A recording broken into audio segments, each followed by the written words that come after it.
might be going live. Let me get this out of the way. You're live. All right. We're live. Now, hang on. Let me see if we... Why does my face look like? Doesn't matter. Okay, let's see. I think we just went live. I'm going to write to the people out there if you're there. If you're there, let me know. Without a W. Okay. Oh, good. Jay's there. Yep. All right. So let's see. How's my volume? Are you all? Oh, are you all getting me? Let's see. How's my volume? Yep. There's Elizabeth. Hello, Elizabeth. Now I can't hear myself, but I'm hoping I can be heard. Hello from the beautiful Finger Lakes of Western New York. Oh, that part of New York is beautiful. You have yet to go there, lady. You've got a lot to look forward to in this world. Good morning from Calgary. Hello from Ireland, one of my favorite places. That's great. You can hear me. Okay, great. Yeah, we haven't been to Ireland for a few years. We spent a lot of time in the Ring of Beara traveling around pre-children, pre-good times. But good morning. This is our first live feed. I'm so happy you're there. I'm going to keep my eye on who's showing up for the feed. Hey, Amy from Virginia Beach. Good to see you. Good to know you're there. I'm here this morning with Jocelyn. You want to show your shirt? She's making a cameo appearance. Halloween hooker. It's backwards. Yeah, I don't know if it's appropriate, but, you know, it is what it is, right?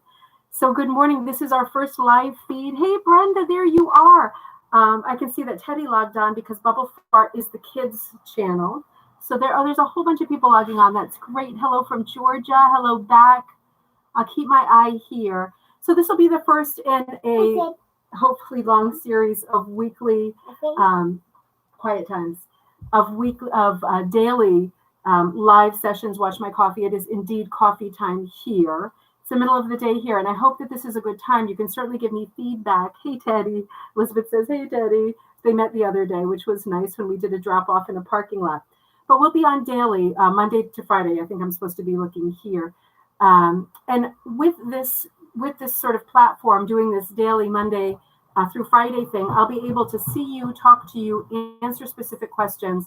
And my hope is to, okay, you can read my shirt perfectly. We just got in all of this merch. It's not in, it's something that you order on a site called Tea Republic. And the ribboncandyhooking.com is up now. So any of this crazy hooker merch that you like is found there. I ordered like 6 cups last night of some of the designs. And Joss is now famous. She just left me. But if you watch the video of her designing jam sandwich and then me framing it with this yardstick thing, it's becoming like an iconic thing now. I have had so many comments about jam sandwich. And somebody logged on to the YouTube page and wrote something so funny. It read like a poem. It was like a haiku. And it was like, jam sandwich, you know, streets in New York, arrives at the jazz club and realizes he forgot his saxophone. Poor jam sandwich. And ever since then, we've been at night when we're laying in bed making up crazy jam sandwich scenarios that are, I think, hilarious. And now we have a jam sandwich shirt and mug that's on the way for Jocelyn. But hello, Linda from New Jersey. So every day I want to do something other than, I don't want to just talk about myself and my kids. I want to talk about something that has to do with rug hooking or punching, or tell you something new that I found out that I want to share with you, so that we're all sharing information and you're hearing things first before I start posting on our Facebook group, which is Rug Hooking and Punch Needle group, or on the YouTube channel. I'll always put things to you first here in this platform, so we can look at things together and talk about things together. I'm trying to keep my eye on the scrolling. So some of the things I wanted to talk to you about, just to give you information and not just have it be a crazy fest of kids in the background, because I'm sure she'll be back. I took a class yesterday, and for those of you who are dyers or interested in dyeing for hooking or punch needle, it was a really neat class. And it was in Madison, Connecticut, because I'm in Hamden, Connecticut. And it was at a place called Madison Wool. And it's run by this woman named Dana, who's very nice, super helpful. It's one of these places that's a proper, hey, Chris, he from Ontario. It's a place that's a proper Aladdin's cave, and tons of yarn, lots of classes. And I went yesterday and took an all-day class on dyeing with natural extracts and natural things, because it's not really my thing. I'm not a super hip green person. And I always go for the chemical dyes every time because I love them. but I thought, why not do something different? Why not learn something different? So can you tell me about that sticky back stuff? Yes, I will definitely tell you about the sticky back stuff. I'm going to put that right on the next agenda thing. If you want me to tell you about something, write it in the comment, and I'm going to tack it to the end of this conversation. So if you're interested in dyeing or not, I just think this is super interesting in general.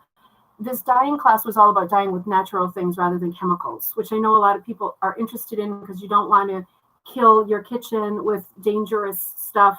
When you have designated dangerous, it's controlled anyway.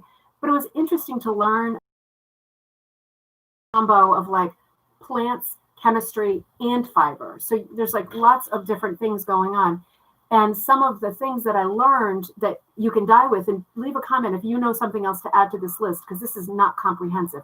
I was writing as quickly as I could while the teacher was talking. And by the way, the teacher was called Jackie Otino. Let me see if I can put this here. Her company, it's backwards. I'll write it later. Her company is called Forage for Color, like search Forage for Color. And she's in Maine. But she said you could dye with beans, black walnuts, goldenrod, marigold is very good. Madder, like madder root, rosemary, avocado pits, onion skins, all kinds of things. And I want to show you, we made mini skeins and we made other things too. The light's not good because I'm getting blasted through the window, so it's nice to have the light, but I know you're not getting great light. My impression of dyeing with natural dye was that it would be a bit like wimpy in comparison to chemical dyes. And these colors are crazy bright. You're not going to get neon with natural dyes, but I got some crazy colors, and these are some of the ones that we did together. So I just want to show them to you because this is something fun. And besides the idea of just having something different to dye with, this is nice dyeing to do with kids, along with dyeing with sprinkles, dyeing with Kool-Aid, all that stuff. I've got a couple of dyeing with kids videos on the agenda, hopefully for later this week. But this is easy to do with kids because it's safe. And you could also, this is why I signed up for this class, you could, thank you, Elizabeth, you could also plant a dye garden. I mean, how like Elizabethan is that? Plant a dye garden with things that would grow in your area. So for me in New England, you could grow madder, you could grow marigolds, you could get onions from the store, or you can actually ask the grocery store to save the skins for you because that will make a beautiful color. But not everything that you think will make a color will make a color. For example, I had a beer at the pub next door with the teacher for lunch, and she had a beet salad. And I said, how many times have you dyed with beets accidentally? Like, in other words, get them all over your shirt and it's over. And she said, actually, beets don't dye well.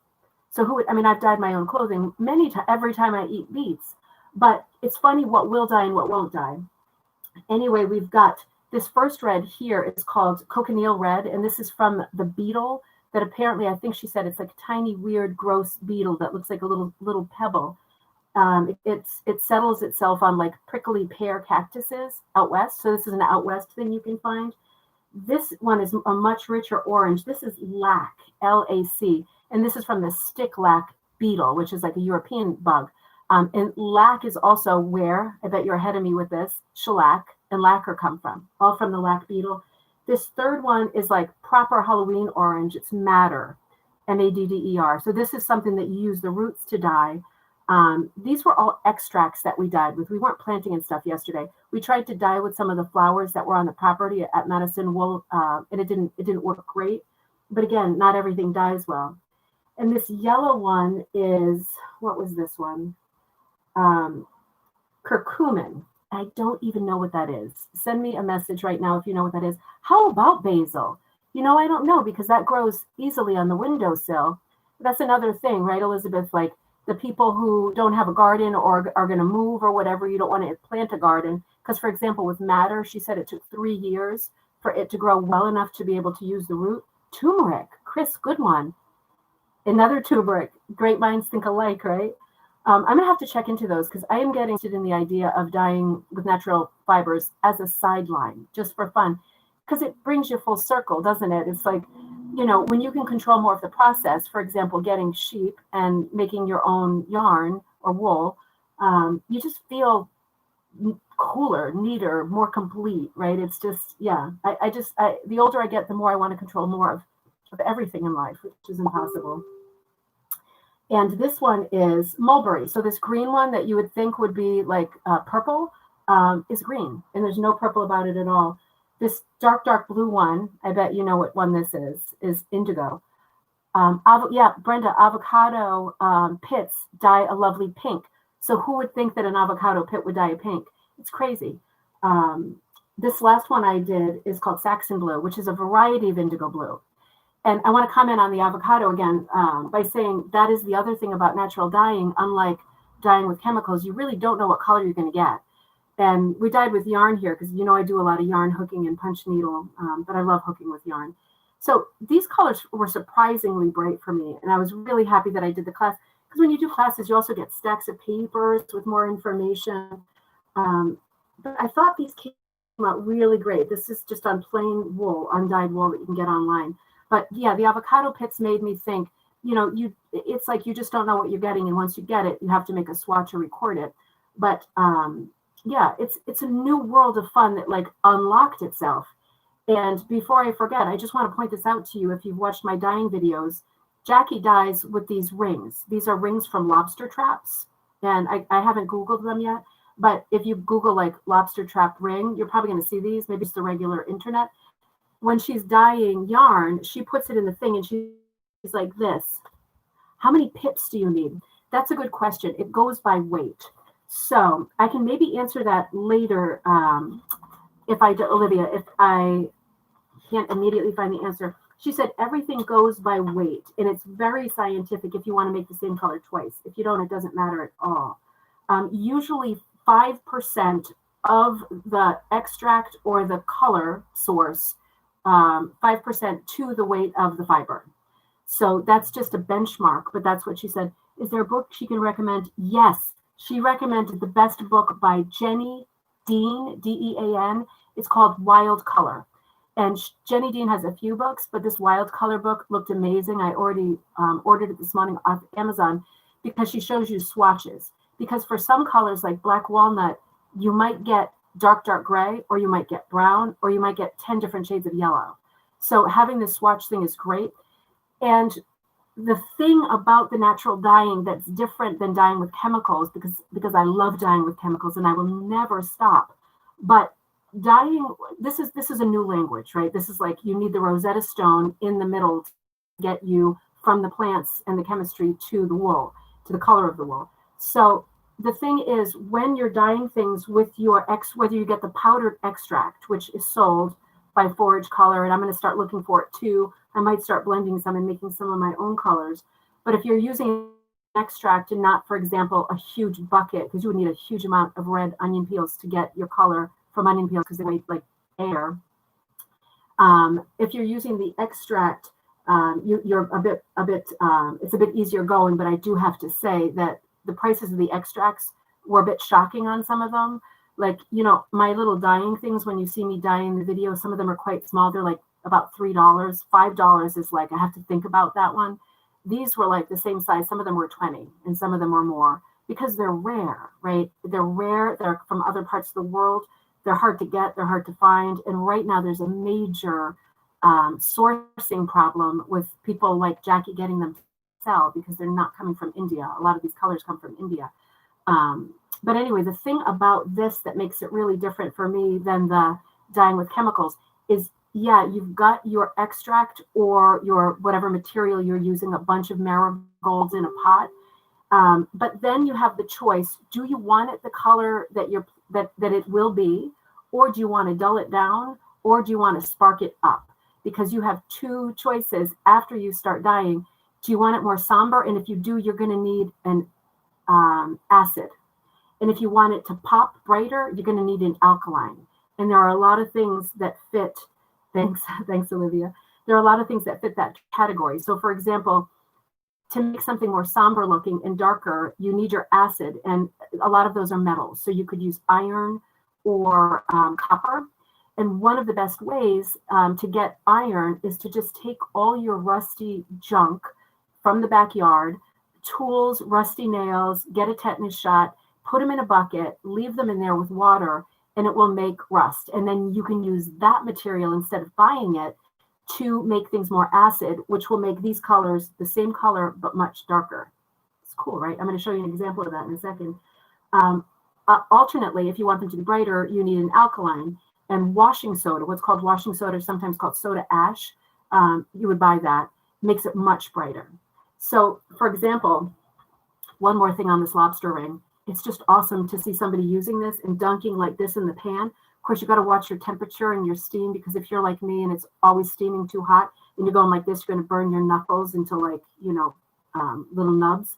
So make sure you're careful if you do this method. But this is ingenious, and I've never seen anybody dye like this before. It's super handy, because then she puts it over the edge of the pot and puts like a stick from the yard in it. Talk about like au naturel. She just gets a stick from the backyard and puts it through, and it sits on the edge of the pan. It's awesome.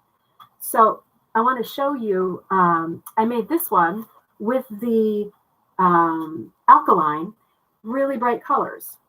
So again, the light's not great, but it's like bright reds, bright blues, bright greens, and a little bit of yellow. And these are like from the colors I just showed you. These are like some of the base colors. I used 3 of them and made this. And it came out super, super, super bright. Really bad colors. But yeah, I mean, it came out good. It was all modeled. I didn't do it like some people did, half of the skein one color, half another, and it will hook differently or knit differently. But for us hooking or punching, I kind of speckled this like cheetah spots, and it came out in all these crazy colors. But this was my second attempt, because on the first attempt, I made a pig's breakfast out of it. And I used the somber colors because I thought, yeah, I like somber colors more for fall. This isn't how it came out, and it's going to be hard to see, but my first skein came out like camouflage, like black, brown, and dark green. And I thought, it is what it is. Everybody else took theirs out. We took them out at the same time and put them out on the table. And I mean, everybody's were like mermaid unicorn colors, turquoise and red and bright yellow. And mine was like, a diaper, like an open diaper, just dark. And we hosed them down with a hose because we were working outside. And in the end, people came over and said, oh, I love how yours is, camouflage and really dark and whatever. That's really useful. And that'll make a nice pair of socks. Or they don't know that I hate knitting. And I thought, yeah, it will. And then the first thing I did was I came back home and I rolled it up. If you've seen me dye, I rolled the whole skein up. It's not quite dry now. I twisted it all up, this way, this kind of thing, but neat, and tied it all to itself and made a little Cinnabon. And I put it into a pot filled with acid dye, Cushing Flower Power, which is like bright, bright, bright pink. And it didn't make it pink. Yep. I took the class this is Madison, Connecticut, and it was at Madison Wool. And they have tons of classes in dyeing. I'm trying to sign up for a class in broom making, with the colorful broom that you can also dye. They have tons of classes. So if you are around Connecticut, you can check out Madison Wool. But otherwise, that Jenny Dean book, Wild Color, is going to tell you all this stuff. Or get in touch with Jackie Ottino, Ottino, at Forage Color. That's her web presence name, Forage Color. In other words, looking for color in your world, in your yard, in the trees. So this is a naughty cheat combo of really, really dark camo and with bright neon pink. It doesn't get any brighter than Cushing Flower Pink. ProChem doesn't do anything that comes out as bright as Flower Power, but it still came out purple because of my base color. And I'm going to love hooking with this. And for those of you that aren't into using yarn, and this is all gobbledygook, this is a piece I'm working on now. This is one of my Halloween ones that I was working on. And I'm doing this with yarn. And I don't know how well you can see that, but it's this skein of yarn that I bought. This is a Hedgehog Fibers. And, I hook it. You can't punch with it, and sometimes I do, but I hook it and I double it up. But I think I quadrupled this up because it's like lace, so it's a fingering weight, super thin. But it's great to hook with yarn. But hey, come on in. You want to make another, what is it, photobomb? She's going to photobomb Jocelyn. The door keeps slamming because we have the windows open. Did you want to tell the viewers anything? No. We're talking about the dyeing class I did yesterday. And since Jocelyn is here, I'm just going to show you some of her work because we do a lot of dyeing. The only thing I will say about the natural colors, watch the coffee cup maybe, over the chemical colors they're great. They are a little bit more mellow. They are brighter than I thought, but you won't get those neons and you won't get the super brights. And as far as putting over dyeing, putting a color over a color, it's not going to be as strong with the natural colors. But what you do get is a completely new palette of colors, and also the satisfaction of knowing that you found the color, you foraged the color, you made the color, and you did it from scratch. And there is, if you have the time for it and it's kind of falls in the category of your thing, it's getting to be my thing. It's just a good feeling to work with natural stuff. And again, you can buy the powdered extracts, but these are some of the ones that Jocelyn has done over time. They're really bright. She's given a wave. The really bright ones that we do from Prochem Dyes. It's so hard to see, but she does a lot of nice stuff for my Halloween background stuff. She's a great artist, right? Yeah. Olivia says, hey, Jocelyn. Yeah, that's why I waved. Oh, that's why you waved, because you read it? Yeah. This girl is 6 years old, and she is starting to read really well because she's on my phone all the time. And today is the last day before school starts. And this year, we are not going to school. We're in Connecticut. We're not going to school. And I have super mixed feelings about that. She says you're a great artist. Because I think it's important for kids this age to have social sort of connections and buddies. But I will tell you, as somebody who this past spring with COVID starting up, the kids, I picked them up from school one day and it was like, you don't need to come back tomorrow. And then it was like, we don't know when you're coming back. And then you're not coming back for the rest of the year. And we were just thrust into this homeschooling thing. It's stressful and it's hard. But I will say that the one good thing that has come out of it for our family and for the kids is like, I was volunteering a lot at their school just because the way things are, you don't get into the school to say hi to anybody or to bring a Valentine of chocolates to the teacher or a basket at Christmas to the teachers to say thank you. You don't get in unless you volunteer. So I was volunteering a lot. And I did notice that a lot of the other kids in the school were a bit more into fashion and brands at 6 years old in kindergarten. And not super respectful to even like an old woman, an old crone like me, like taking them on field trips and stuff, not super respectful the way that we were growing up, forced to be by nuns. And ever since she has not been in school, she has been more Jocelyn than Jocelyn has ever been. I mean, it's like she was put into a crucible and burnt down, and now she's herself again. And same thing with my son, Teddy. This is the one good thing that has come out of this stress and all of these people becoming ill and dying. You know, we're taking a break from the world, and it's nice when you're this age to be able to be yourself. Olivia, yours have just gone back. Yeah, it's so different from country to country and school to school right now. I had, you know, when they decided in our town that the younger kids would go back and the older kids would not, I thought that is really backwards for me, because my son is autistic. So he's always licking things, touching things, biting holes through masks and shirts. And she's just young. So the kids who they're sending back are the very kids who will lick each other. I guess teenagers can do that too. I mean, I guess that's a different kind of a thing, but making a decision to lick something that might have germs on it is something that little kids don't think about all through the day. So this little bean is staying home with me, and she is going to be the skunk of the year, working on artwork and practicing our reading and hopefully getting some exercise and being partly normal, but we'll see more. We'll see more of that. Let me talk about, before we run out of time, I got to show you a preview of something too. Jocelyn, while you're here, I want to show you a preview of this mask that she made the other day.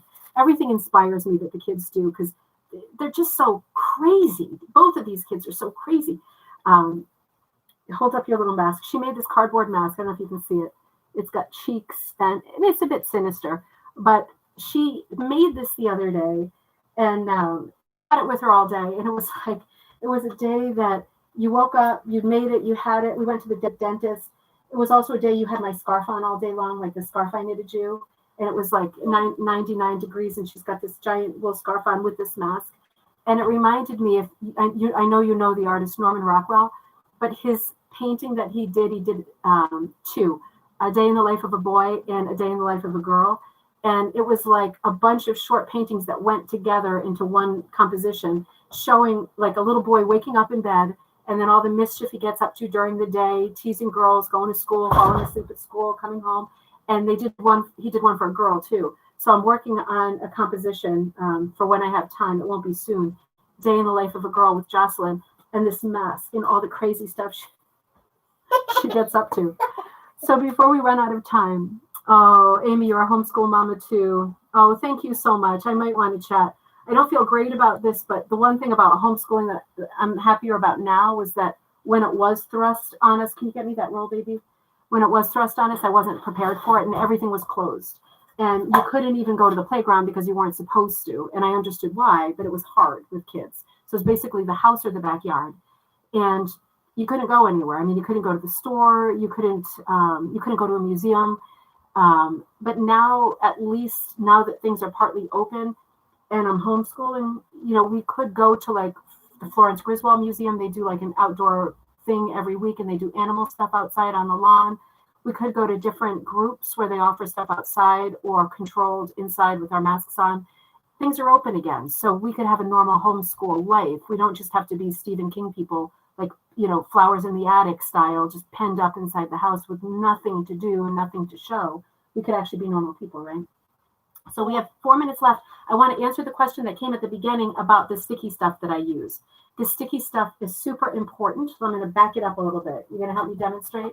Sorry about this colossal mess. This is like a metaphor for my whole life, not just for my room. This is called fiber tape. And I have a video about this on the channel that you're on.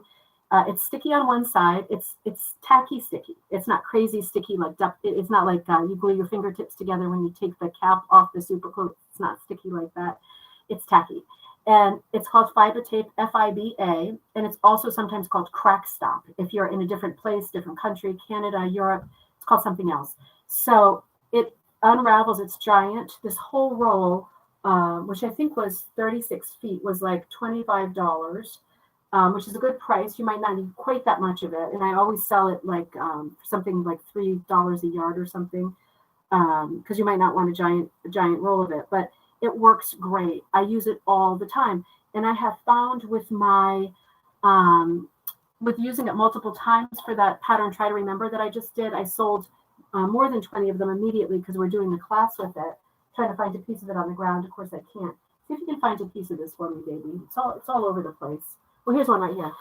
I found that you can use it about 20 times before it's no good anymore. So I literally trace it onto, this is the thing I was working on with the yarn. I trace it onto my picture. I drew the picture, I blow it up, I put this over it, I trace it on, and then I store it, keeping it rolled. Oh, that's netting. I don't do netting anymore because fiber tape is better. And it's like this. And then I'm literally just choosing my backing, burlap, monk's cloth, linen, whatever, and putting it down and tracing it. And again, you get like 20 traces out of it, and it's still tacky. And the only reason I would change after like 20 is because my lines get so thick that it's hard to follow them. And when I'm making patterns for sale, they need to be exactly the same every time. But what a great, you roll them up, you're all set, label them, put them in some kind of a box, be organized. You can play with them another time, you can adapt them. I just recorded a video that's going live later. You want to show that one too? This one has paper. We have to save that one because we have a special announcement coming up. So let's save that one because that has to do with a very, very big announcement coming up. But yes, the fiber tape is fantastic. Oh, good. You bought some this week. Can't wait to try it. Good. Yeah. Yep, Olivia, I'll definitely send some to you. Definitely. And I can, if you want it sent to you because you're in Canada or in Europe, I can fold it in half, right? Because you don't want it sent this size or the postage is going to be like, mortgage time postage. I'll fold it in half and make it as small as I can and then roll it because for shipping it, the package size matters. So it looks like we're down to 1 minute, huh? You want to say bye to your people? Bye. I didn't even get to drink coffee this time, but super fun. And my plan is that every day we talk about something that have some fun, chat, ask questions, but also talk about something that has to do with rug hooking. I don't want to talk to you about my extreme weight gain or what I'm going to do about it or what I'm having for lunch, because that stuff I think is not super useful to you. But we can horse around and have fun and still learn and talk about things that matter to all of us. So if you have any questions about natural dyeing, I am not an expert. I just took a 5-hour class interrupted by a 1.5-hour beer. So I'm not an expert by any means, but I do know more than I did about it yesterday. And I have some good starting pieces and I can answer those questions or refer you to somebody who could. So hopefully, good. I'm glad you had fun. Hopefully I'll see you tomorrow. We're going to do this weekdays. Tomorrow they're going to be online for school, but I'll be upstairs with you for this half hour. And yep, weekdays 11:30 to 12. You can always put your questions in first or do it while we're talking. And we'll do this format every day from now until death. That sounded depressing, right? It sounded Halloween-y. Should we say bye to everybody? Bye.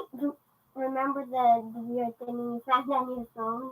The weird thing I found on my phone. I'm not going to tell you about that. She had my phone and she made a Snapchat that I have to tell you now.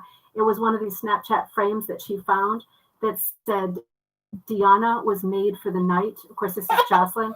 And she accidentally took a photo of herself surrounded by beer cans. And the caption, which was already on the thing, was called Diana was made for the night. What's wrong with us? You better not say anything else. We'll see you tomorrow, everybody. Have a great day. Bye.